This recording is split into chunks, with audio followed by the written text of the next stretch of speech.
बच्चों, अब हम बात करेंगे प्रदूषण के बारे में कि प्रदूषण क्या होता है। ठीक है, तो पृथ्वी पर अनेक प्राकृतिक और मानव निर्मित घटक होते हैं जिनका प्रभाव हमारे आसपास के पर्यावरण पर पड़ता है और जिसके कारण अनेक पर्यावरणीय समस्याएं उत्पन्न होती हैं। तो यही होता है पर्यावरणीय प्रदूषण। ठीक है, पर्यावरणीय प्रदूषण कैसी घटना है? एक प्राकृतिक घटना हो या मानव निर्मित कोई घटना हो जिसकी वजह से पर्यावरण में यदि कोई अनावश्यक और अस्वीकार्य परिवर्तन हो तो उसी को हम पर्यावरणीय प्रदूषण कहते हैं। ठीक है, प्रदूषण होने के बहुत सारे कारण होते हैं, जैसे कि जनसंख्या का विस्फोट यानी बहुत ज़्यादा जनसंख्या का बढ़ जाना, ये एक मुख्य कारण होता है। इसके अलावा तीव्र गति से जो औद्योगिकीकरण आजकल बढ़ रहा है, प्राकृतिक संसाधनों का बहुत ज़्यादा उपयोग हो रहा है, वनों को नष्ट किया जा रहा है, अंधाधुंध शहरीकरण हो रहा है, जिसके कारण प्रदूषण जो है ज़्यादा मात्रा में डेवलप हो रहा है, यानी बहुत ज़्यादा बढ़ता जा रहा है। प्रदूषण के मुख्य प्रकार बताइए। तो प्रदूषण के मुख्य प्रकार में कौन कौन से प्रकार होते हैं? हवा प्रदूषण, जल प्रदूषण, भू प्रदूषण। ठीक है, इसके अलावा रेडियोधर्मी प्रदूषण और ध्वनि प्रदूषण भी हैं, जो ये अन्य प्रकार के प्रदूषण हैं। इसके बाद दूसरा प्रश्न यहाँ पूछा है, प्राकृतिक प्रदूषण तथा मानव निर्मित प्रदूषण क्या है? यदि प्राकृतिक प्रक्रिया से कोई प्रदूषण निर्मित होता है तो उसे हम क्या कहते हैं? प्राकृतिक प्रदूषण कहते हैं। और यदि मानव निर्मित प्रदूषण जो होता है वो मानव के ही क्रियाकलापों के कारण उत्पन्न होता है, तो ये होता है मानव निर्मित प्रदूषण।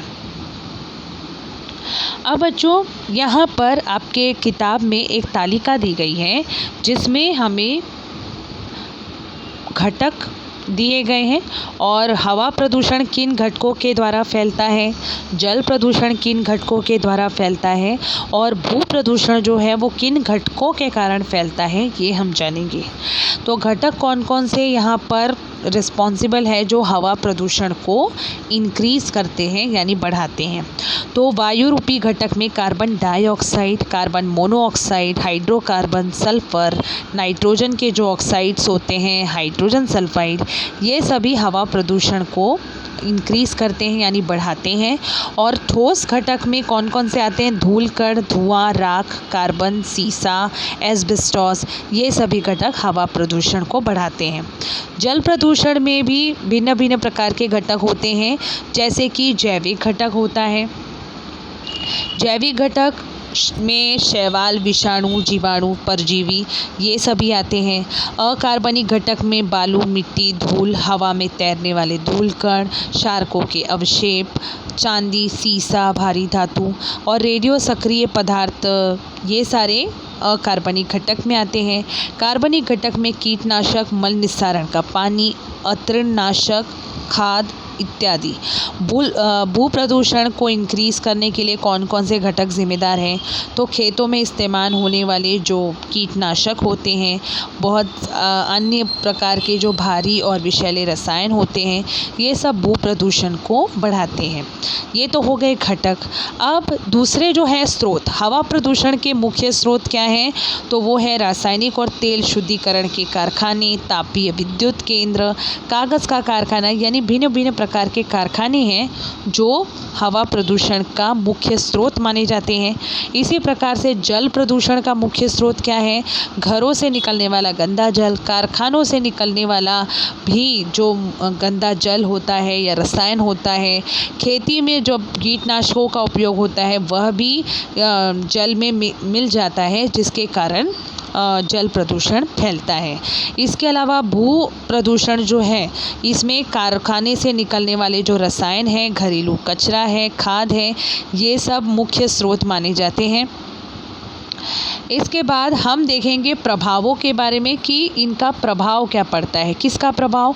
हवा प्रदूषण का सबसे पहले हम प्रभाव देखेंगे कि ये मानव के श्वसन संस्थान में गंभीर बीमारी उत्पन्न करता है। इसके अलावा अम्लीय वर्षा भी हवा प्रदूषण के कारण ही होता है। जलवायु में परिवर्तन तो हर प्रदूषण के कारण फैलता है। इसके बाद हम देखेंगे जल प्रदूषण के कारण क्या प्रभाव पड़ता है। तो मानव में जल के द्वारा भी बहुत सारी महामारियां जो है वो जनरेट होती हैं। इसके अलावा जल में निवास करने वाले जितने भी प्राणी हैं, एक्वेटिक लाइफ यानी कि जितनी भी वनस्पतियां हैं, उन पर भी दुष्प्रभाव पड़ता है। भू प्रदूषण का क्या प्रभाव होता है। जैसे जैसे भू प्रदूषण बढ़ता है वैसे वैसे क्या प्रभाव पड़ता है। तो इससे क्या होता है, वनस्पति और जो फसलों की वृद्धि होती है वो मंद हो जाती है, यानी कि कम हो जाती है, रुक जाती है। और वनस्पतियों में जो पोषक पदार्थों की उपस्थिति होती है उनमें भी कमी आती है, उनकी गुणवत्ता में कमी आती है, वनस्पतियों की गुणवत्ता में कमी आती है। भू प्रदूषण जितना ज़्यादा होगा पैदावार उतनी ही खराब हो सकती है। किसकी पैदावार, वनस्पतियों की, यानी जो हमारी खेती है वो खराब हो सकती है। इसके बाद है उपाय योजना, यानी कि इन प्रदूषण को नियंत्रित करने के लिए हम क्या उपाय जो हैं वो उपयोग में ला सकते हैं। तो जैसे हवा प्रदूषण के लिए क्या उपाय है बच्चों, कि कारखानों की जो चिमनियां हैं वो ऊंची होनी चाहिए, या हवा प्रदूषण को नियंत्रित करने के लिए हम उत्पादन की प्रक्रिया में कुछ इस तरह से सुधार कर सकते हैं कि हानिकारक गैसों की निर्मित जो है वो कम हो सके। इसके बाद जल प्रदूषण को कम करने के लिए भी हम इसी तरह से स्टेप ले सकते हैं। प्रदूषण नियंत्रित करने वाले जो साधन हैं उनकी निर्मित कर सकते हैं या उनका उपयोग कर सकते हैं। पानी में जो भी प्रदूषित पदार्थ होते हैं उन्हें जल में छोड़ने पर प्रतिबंध लग जाना चाहिए, यानी पूरी तरह से बैन हो जाना चाहिए। फिर प्रतिबंध लगाने का कानून जो है उसमें भी सुधार करने की आवश्यकता है। इसके अलावा अब हम देखेंगे भू प्रदूषण के लिए क्या उपाय योजना है। तो जितने भी प्रदूषक पदार्थ जो भू प्रदूषण फैलाते हैं उनका पुनर्चक्रीकरण होना चाहिए और उनका पुनरुपयोग होना चाहिए, यानी उनका फिर से इस्तेमाल करना चाहिए, जिससे भू प्रदूषण में कमी आ सके। और कचरे का व्यवस्थापन जो है वो उचित ढंग से होना चाहिए। तो इस तरह से ये तीनों प्रकार के प्रदूषण में हमने देखा कि इनके मुख्य घटक, स्रोत, प्रभाव व उपाय योजना क्या है, ये हमने अब जाना।